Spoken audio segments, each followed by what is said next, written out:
What's up, YouTube? We're here with the Mustang. We got it in the shop now. Pulled it in last night. Of course, had to do a little shop burnout. Always got to do a shop burnout when you pull the Mustang in, test the new concrete out. So I'll throw that clip in right now.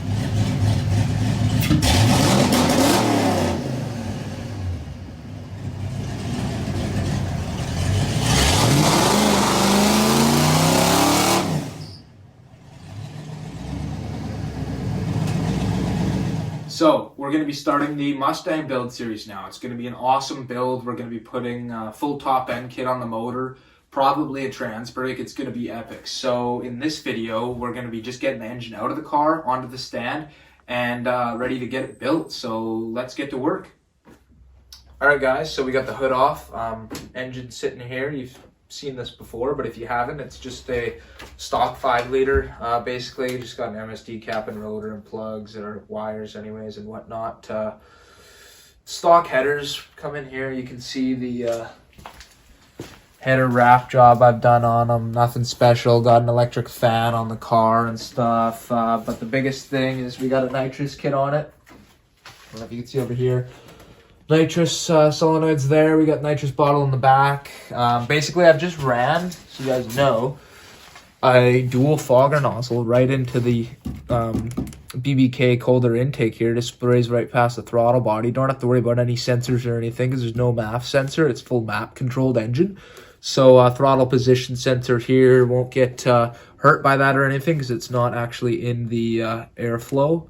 The sensor's not in the way of the airflow. So yeah, basically this nozzle, you got nitrous here and then fuel down here. There's another solenoid down there for your fuel, so it just mixes together. And it's actually nice that it's a waves back here on the intake because it atomizes as it goes through. So it basically, these intakes has to go all the way through here and then turn and then come down and go into the engine. So got our purge here, purge solenoid pops out right here and whatnot. You've probably seen that in the Mustang video and stuff. But yeah, we're going to be pulling this engine out now in this video. Just going to get to work here and probably shoot a time lapse and keep you guys updated. So let's hop to it.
Alright guys, got accessories off the motor there, got the radiator out, power steering sitting down there, fans off of it, distributors out, all that stuff sitting in a pile over there.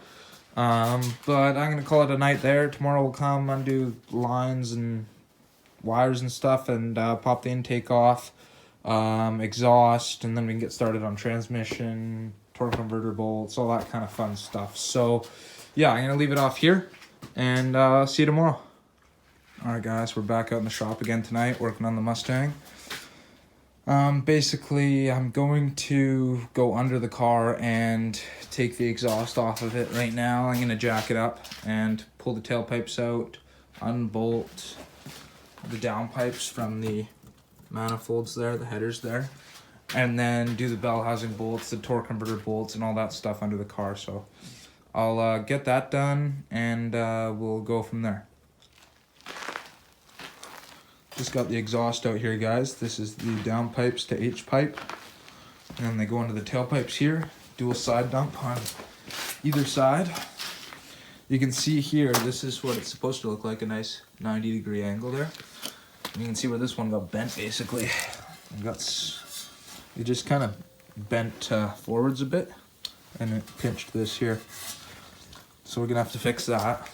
Sitting up against the frame right now, but Anyway, got the exhaust out. Now I'm going to crank the engine. We'll loosen off some of the torque converter nuts, take them out, crank it over, take the rest out. Basically, bell housing bolts, torque converter nuts, starter motor, and then that'll be everything down there. And then I come back up top and get the rest finished up. Alright guys, so I just got the starter out and torque converter nuts out and everything. Realizing it's going to be easier to get the bell housing bolts out with the intake off, so I'm going to take the intake off right now and then start ripping the bell housing bolts out, and then we'll be all done down there.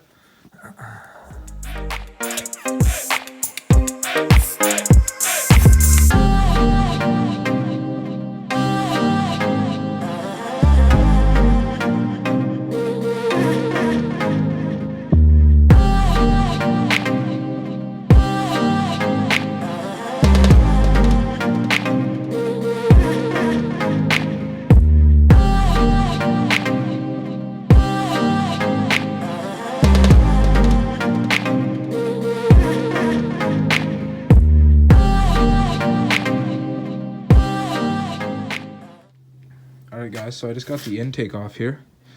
As you can see, I do have it upside down right now. I just never realized the amount of vacuum lines on the bottom of these intakes. 1, 2, 3, 4, 5. I guess you can count this as 1, 6, you know, and then a bunch over there too. Like, there's so many vacuum lines coming off of these intakes. It's crazy. Everything was vacuum controlled back in the day, right? But basically, just pop this guy out. I'll show you a couple things on it. Like, it's obviously got this big throttle body spacer and stuff, but I want to show you guys my nitrous switch. So you can see right there, that's my nitrous switch. So that right there is wide open throttle. So as soon as I have a switch to arm the nitrous, as soon as I arm the nitrous and then go wide open throttle, triggers that switch and it sprays nitrous right down into there, down into the intake, and then it comes through here. It spins around in here somewhere, I think, and then into the engine. Then you got your lower intake manifold right here. Let's see, the injectors there. 1, 2, 3, 4. Boom. Anyway, I'm going to get those bell housing bolts out now that we got the intake out, and then check back in with you guys. Alright guys, so I'm just about to call it a night here. Basically, engine's ready to be pulled. The only thing we have to do is disconnect the fuel lines and just undo the 2 nuts for the motor mounts, and she's ready to pop right out of there. I got a spot here. I'm just going to put a chain on this bolt I just put in here into the head. From there over to the factory lift point. I ended up taking the header off of this side because basically, I'll show you, I have these clamps on my header wrap, and the factory lift point that slides over this hits those clamps and you can't get the bolts in properly. So what I did is took the header off and basically just put, you can't really see, yeah, now you can see. So I basically put 2 bolts and then put nuts, bigger nuts as just spacers in there. So that's acting like the header basically. So yeah, lift there and then lift over here off that bolt with this chain we got here. Do all that tomorrow. Yeah, I'll see you guys in the next clip.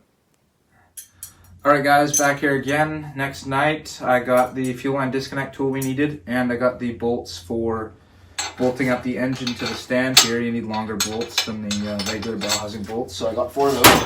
Hopefully this thing goes on the stand a lot easier than the 2.9. The 2.9 liter was annoying to get on the stand. But anyways, I'm just going to get to work here. We just got to disconnect the fuel lines, unbolt the motor mounts, and I think that's just about it. Maybe a couple little things we forgot. But we're going to get the engine out of here and on the stand, so let's hop to it.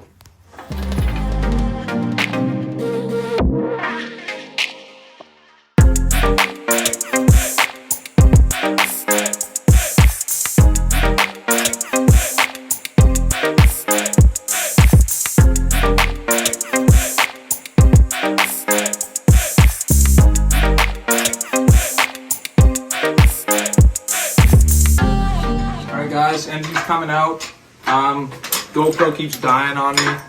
Time for a new GoPro, but just wanted to update you guys. Got a jack on the transmission down there, holding it in. I'll be looking back here. Just want to make sure nothing's catching on anything. Oh, there we go. See, this always happens. It's always one wire, right? That one ground wire right there. Blast that off. What size do you think that is, Bubs? Probably a wire size. No, the nut. I'd go for 1/2 inch. Boom.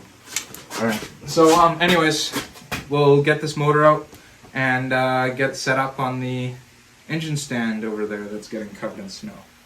Nice. All right, guys, we're just getting the engine snugged up on the stand here. You can see it looking pretty good. The 2.9 liter was annoying putting on the stand, but this thing's just bolting up nicely. So just gonna get this done, tightened up, and we'll see how it looks on the stand. All right, guys, we just got the engine out, got her on the stand, bolted up mint, it's solid, not going anywhere. We spilled about 10 gallons worth of coolant on the ground in the process, so that kind of sucks. But yeah, so I'm gonna end the video out here. Hope you guys enjoyed the video. Tell us what you think of this build series so far. I mean, I know it's the first episode, but I think if you like Fox bodies, you'll like this build. So in the next video, we're going to be stripping the engine, cleaning it, painting the block anyways, and then hopefully our performance parts for the whole top end will be coming in soon, and we can start building this motor. Anyways, like, comment, subscribe, and we'll see you in the next one. Alright guys, so this is the proper certified way to take an oil filter out. Let's see, do we have a hammer piece here? Just get that screwdriver in there. This is the only proper way to do it here. Yeah, just like that. There you go. And you can reuse that too. That's still good to go. That'll give you maximum oil pressure, keep her running tight. A little bit of JB Weld. A little bit of JB Weld, never hurt nobody. No. Should be good to go in no time. Good stuff.